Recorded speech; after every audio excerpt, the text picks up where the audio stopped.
अपनी मौत को देखकर हमें डरा रहा है। आज से तेरी कहानी खत्म।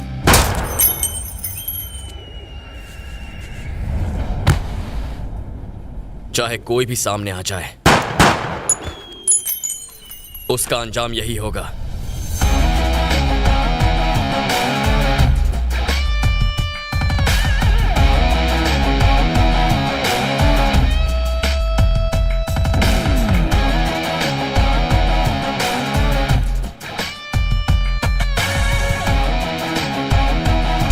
सेल्वम मुझे मत मारो, छोड़ दो। मैं तुम्हें पैसे दे दूंगा। यकीन कीजिए मेरे पास देने के लिए पैसे नहीं है। सेल्वम मुझे मत मारो प्लीज।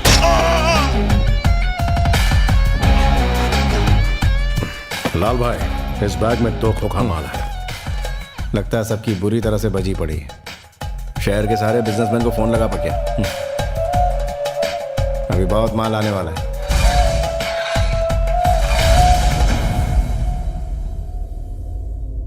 जब तू पुलिस के पास गया तभी तुझे उड़ा देना चाहिए था। तेरी वजह से हमारा खास आदमी भवानी मारा गया। उसको मारने वाले सब इंस्पेक्टर को हमने ऊपर पहुंचा दिया, तो उसकी वजह से पुलिस ने भवानी और उसके सारे आदमियों को मार डाला। इस बार माफी की कोई गुंजाइश नहीं।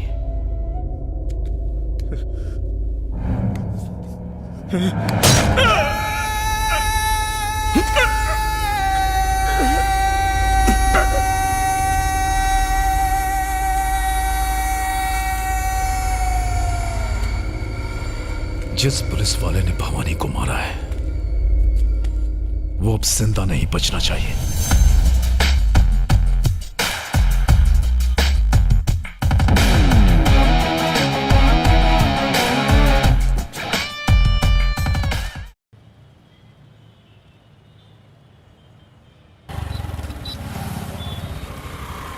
मैंने ब्रिज क्रॉस कर लिया है, 2 मिनट में आ जाऊंगा।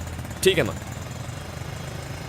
यार कल तो तूने पी भी नहीं थी, तो फिर तेरी बीवी ने तुझे क्यों पीटा? क्यों जले पे नमक छिड़क रहा है? हुआ ये कि कल मैं और मेरी बीवी मंदिर गए थे। तभी अचानक एक बंदर ने हमारे सामने से रोड क्रॉस किया। ठीक है। उसे देख के मेरी बीवी बोली, देखो देखो तुम्हारा रिश्तेदार कैसे रोड पर आवारा घूम रहा है। अब ये सुन के मैं क्या चुप बैठता? मेरी खसक गई। मैंने बोला ससुर जी पाए लागू, बस फिर क्या। अबे तू भी ना मुंह बंद नहीं रख सकता अपना। अरे अपनी भी तो प्रेस्टीज का सवाल बन चुका था यार। कैसे हो बेटा, सब ठीक है ना? मैं बिल्कुल ठीक हूँ। आ गए? हे कैसी हो? मौसी जी ये भैंस दिन में कितना लीटर दूध देती है? अरे बेटा ये भैंस नहीं, ये तो गाय है। अरे मौसी जी वो तो मैं भी जानता हूँ, मैं तो दूध निकालने वाले इस भैंसे की बात कर रहा था। इतने प्यार से मेरी तरफ ना देखो, गाय नाराज हो जाएगी। अरे दूध निकालो नहीं तो अंदर चला जाएगा। 12वीं के बाद 5 साल तू हॉस्टल में रहा, उसके बाद के 5 साल ट्रेनिंग और नौकरी की वजह से हमसे दूर रहा। तुझे हमारी परवाह है भी या नहीं? हाँ, हमें डायबिटीज है या ब्लड प्रेशर है, हम कौन सी दवाई खाते हैं, दिन में कितनी बार खानी पड़ती है, तुझे कुछ पता होगा ही नहीं, है ना? आपका बड़ा बेटा है ना इन बातों का ख्याल रखने के लिए। हाँ हाँ, मेरा बड़ा बेटा मेरी आंखों का तारा है। तू तो सिर्फ पैसे भेजता है, पर घर की हर जिम्मेदारी चाहे छोटी हो या बड़ी, ये सेल्वम ही हमेशा उठाता है। माँ, आपके बड़े बेटे को लोग सिर्फ यहाँ जानते हैं। कभी मदुराई आकर मेरे बारे में लोगों से पूछिए, वो कहेंगे धन्य है वो माँ जिसने ऐसे संस्कारी बेटे को जन्म दिया। मेरे नाम की माला जपते हैं वहाँ। वाह, अपने मुंह मियां मिट्ठू होना कोई तुझसे सीखे। माँ, जय को कम से कम चैन से खाना तो खाने दो। अरे मेरे लिए जरा दाल लेकर आओ। सुनो, तुम मेरी बात मानो, यहीं रहो आराम से एक राजा की तरह। अरे राजा ही तो है। आजकल त्रिची में अपना साम्राज्य फैलाया हुआ है। आप इतना चौंक क्यों गए? भवानी और उसके 2 टके के गुंडों ने मदुरई में दहशत फैला के रखी थी। लोगों के नाक कान और सर में दम करके रखा था। फिर क्या हुआ पता है? सीधा एनकाउंटर कर डाला। किसने? ये आपके भाई ने ही तो किया। आप कहाँ रहते हो उससे फर्क नहीं पड़ता, आप क्या करते हो उससे पड़ता है। आपके भाई की वजह से मदुरई के लोग टेंशन फ्री हो गए।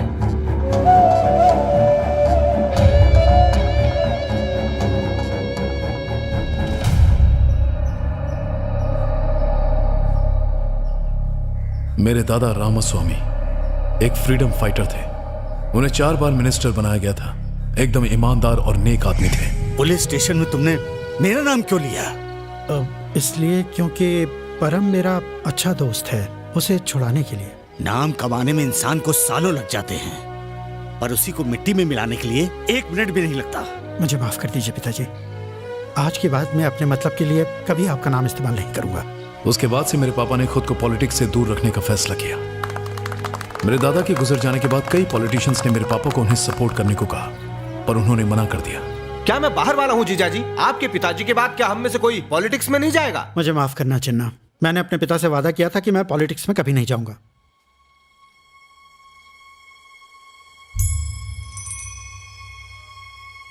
वादा तोड़ने की कोई जरूरत नहीं है। मैं आपके बेटे सेल्वम चिन्ना को ले मामा जा ने रहा हूं। मुझसे चलो, पूछे चलो, बिना चलो, मेरे लिए चलो। फैसला कर लिया। उस दिन से मेरी जिंदगी पूरी बदल गई। चिन्ना मामा को जिताने के लिए मैं हर दरवाजे पर वोट मांगने गया। तब मैंने जाना कि लोग मेरे दादा की कितनी इज्जत करते हैं। उस इलेक्शन में मेरी वजह से चिन्ना मामा जीत गए। अगले 4 सालों में उन्होंने दौलत, शोहरत और रुतबा कमाया। ऐसे पैसे और पावर का क्या फायदा? हमारी बिरादरी के लोग सिर्फ रामास्वामी के परिवार को ही पूछते हैं। जो भी हो, अगर वो परिवार आपकी मदद नहीं करता तो आप इलेक्शन नहीं जीतते। रामास्वामी के परिवार को अपनी तरफ करना ही होगा। तुम जाके सेल्वम के दिमाग में पॉलिटिक्स का कीड़ा छोड़ो। इस इलेक्शन में तुम्हारे लिए करोड़ों रुपए बहा दूंगा। अरे गहरे तुम्हारे दादा का नाम लेके जीत जाते हैं, फिर तुम खुद इलेक्शन क्यों नहीं लड़ते? तुम अगर लड़ना चाहते हो जरूर लड़ो, लेकिन एक बात याद रखना, पॉलिटिक्स में कमाया 1 रुपया भी मेरे घर में नहीं आना चाहिए। और हाँ, मुझसे किसी भी तरह की मदद की उम्मीद मत रखना। ठीक है पापा। मैं ये सोच के इलेक्शन में खड़ा हुआ कि मिस्त्री सेठ मेरा पूरा साथ देंगे, लेकिन उन्होंने मुंह मोड़ लिया। उस वक्त मेरे दोस्त लाल ने मेरी मदद की और दिन रात मेरे लिए प्रचार किया। मैंने हर बड़े के पैर छुए, उन्हें इज्जत दी, लेकिन मेरे दादा के नाम के बावजूद चिन्ना मामा के पैसे की ताकत के आगे मैं टिक नहीं पाया। वो भारी मेजोरिटी से जीत गए। सिर्फ नाम के जोर पर कोई जीत नहीं सकता सेल्वम, पैसों की भी जरूरत पड़ती है। ये 1000 का नोट रख लो, ये तुम्हें पैसों की याद दिलाता रहेगा। हारने के गम से ज्यादा हर अहरे कहरे की नसीहत मानो मुझे कांटे की तरह चुभती थी। जो भी होता है अच्छे के लिए होता है सेल्वम। पॉलिटिक्स आसान चीज नहीं होती। तुम्हारी इलेक्शन हारने की वजह से मेरी सहेलियां मुझ पर हंस रही थीं। पॉलिटिक्स आप जैसे लोगों के लिए नहीं बनी है भैया। सब कह रहे हैं कि तुम्हारी हार एक तरह से रामास्वामी की हार है। अपने खानदान पर कोई कलंक ना लगे, इसीलिए मैंने कभी पॉलिटिक्स ज्वाइन नहीं की। पॉलिटिक्स में कुछ बड़ा करने की चाह ने मुझे अंदर से झकझोर दिया था। मैं हर उस इंसान को नीचा दिखाना चाहता था जिसने मुझे जली कटी सुनाई थी। पॉलिटिक्स में पैसों की अहमियत को मैं जान चुका था, इसीलिए मेरे दोस्त लाल ने मुझे भवानी से मिलवाया। हमने शहर के हर बिजनेसमैन से पैसे मांगने शुरू किए। जो पैसे नहीं देता हम उसका कत्ल कर देते।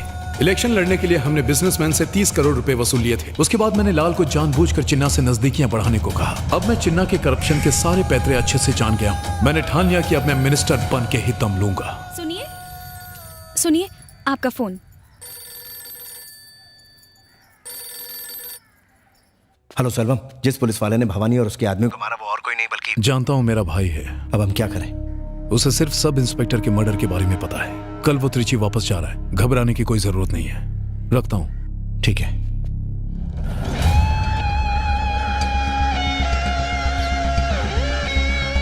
कई दिनों से लापता आरके ज्वेलरी के मालिक और न्यू पॉलिटन क्लब के चेयरमैन रत्नाकर जी की लाश को सुबह हाईवे पर बने ब्रिज के नीचे चटाई में लिपटा हुआ पाया गया। पुलिस एक बार फिर से सवालों के घेरे में आ गई है। आओ एसीपी जय, हमें लगा भवानी की मौत के बाद सब कुछ ठीक हो जाएगा, लेकिन हमारा सोचना गलत था। मेरा दोस्त उनका शिकार बन गया। सुनो जय सर, मैं चाहता हूं तुम इस केस को ऑफिशियली हैंडल करो। Yes sir.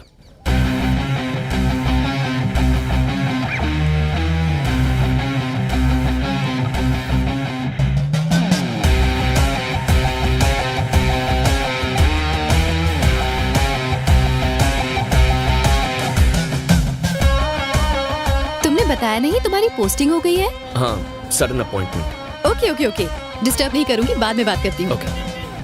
और फर्स्ट मूव, शहर के टॉप बिजनेसमैन के साथ मीटिंग करनी होगी। ये मीटिंग अरेंज कीजिए। मैं जयंत स्वामी हूं, असिस्टेंट कमिश्नर ऑफ पुलिस। इस केस को अब मैं हैंडल कर रहा हूं। आप लोगों का डर ही उन लोगों की ताकत है। पिछले हफ्ते मिस्टर रत्नाकर के मर्डर के बाद हमने जाना कि भवानी के ऊपर कोई मास्टरमाइंड है। आई एम गेसिंग जल्द ही आप सबको धमकी भरे फोन आएंगे। डरने की जरूरत नहीं, प्लीज इन्फॉर्म मी। पुलिस को बताया था इसलिए रत्नाकर मारा गया। क्या गारंटी है कि हम नहीं मारे जाएंगे? आपको बचाने के लिए हमने अपना एसआई नहीं खोया। आपकी सेफ्टी हमारे लिए सबसे जरूरी है, ये बात ध्यान में रखिए। हमारे पास उन्हें पकड़ने का एक ही जरिया है, आप लोग। आपके सपोर्ट के बिना हम उन्हें नहीं पकड़ सकते। Please cooperate with us. Hey Selvam, तूने बोला था तेरा भाई हमारे मामलों में टांग नहीं अड़ाएगा। वो तो हमारे पीछे पड़ गया है, हम सब फंस जाएंगे। एक काम कर सेल्वम, सबसे पहले उसको ठोक। भाई ऐसा मत कीजिए भाई। ए, तू क्या बक रहा है बे? भाई एक मामूली एसआई को मारा तो पूरी पुलिस फोर्स हमारे खिलाफ हो गई। सोचो अगर एक एसीपी को मारेंगे तो हमारे साथ क्या हो सकता है। रिस्क बहुत बड़ा है भाई। सुनिए, आते वक्त चिंटू के लिए केक लेते आइए। हाँ लो, पापा से बात करो। पापा मेरे लिए केक लाओ ना। बेटा, दोपहर को जब मैं घर आऊंगा तो लेते हुए आऊंगा, ठीक है ना? बाय बेटा। मेरी बात सुन सलम।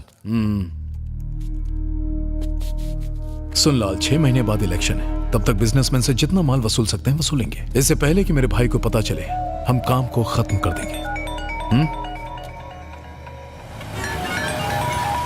हाँ बोलिए। क्या सर, पुलिस मीटिंग करने जा रहे हैं? आप कौन?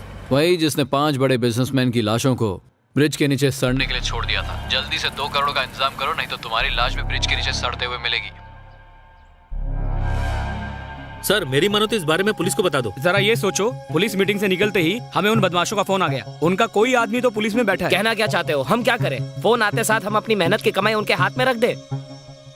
मेरे पास एक अच्छा आइडिया है। बताइए। इस शहर के बाहर मैं एक बड़े भाई को जानता हूँ। उसका नाम भी मदुराई के भवानी भाई जितना ही बड़ा है। अगर उससे मदद मांगे तो वो हमारा पीछा इनसे छुड़वा सकता है। सर, उनकी तो जवान बेटियां हैं, क्यों मुसीबत मोल ले रहे हैं? मुझे लगता है आपको पैसे दे देने चाहिए। रिस्क मत लीजिए, जान से बढ़कर कुछ नहीं है। चलिए।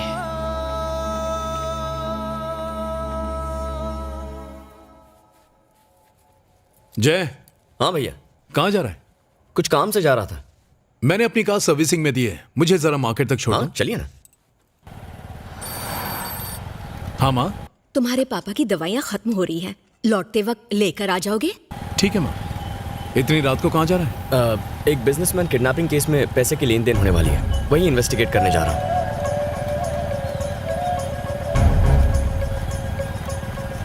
बस यहीं मोड़ पर रोक दे, यहीं। चल जल्दी आना भैया। हे आदि। हाँ भाई। मेरे भाई का पीछा करो और मुझे खबर देते रहना। ठीक है भाई।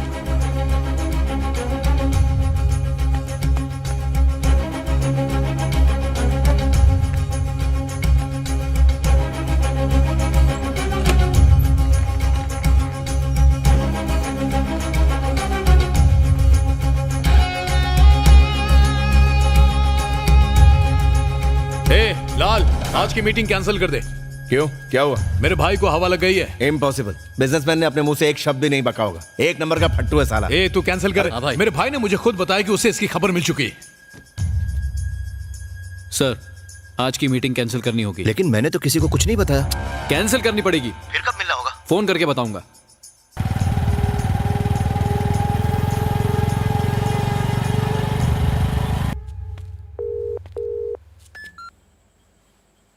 कहाँ है वो? रेसिडेंसी होटल, एक लड़की के साथ है। कहाँ?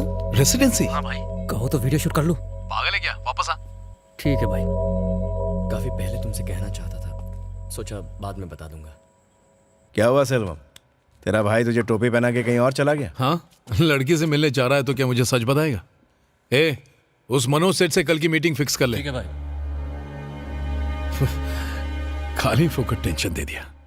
गुंडा था तब आवारा कुत्ते जैसे छू छू भागो यहाँ से करती थी। जैसे ही पता चला पुलिस वाला है, पालतू पपी की तरह गले लगा लिया। ये कुत्ता पहले घाट का था, अब उसके घर का हो गया है। सौम्या, मैं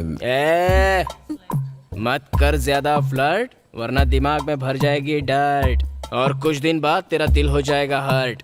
अगर कर दी तूने अपनी लिमिट क्रॉस तो कर दूंगा तुझे out on a full toss. बेचारे की थोड़ी फैमिली प्रॉब्लम है। खोना दे तू अपना होश, बड़ी पते की बात बोल रहा हूँ मैं तुझे, जरा ध्यान से सोच। सौम्या, सौम्या, बोलो ना। बुरा तो नहीं मानोगी ना? नहीं मानूंगी, तुम बोल दो। जरा पास आओ ना।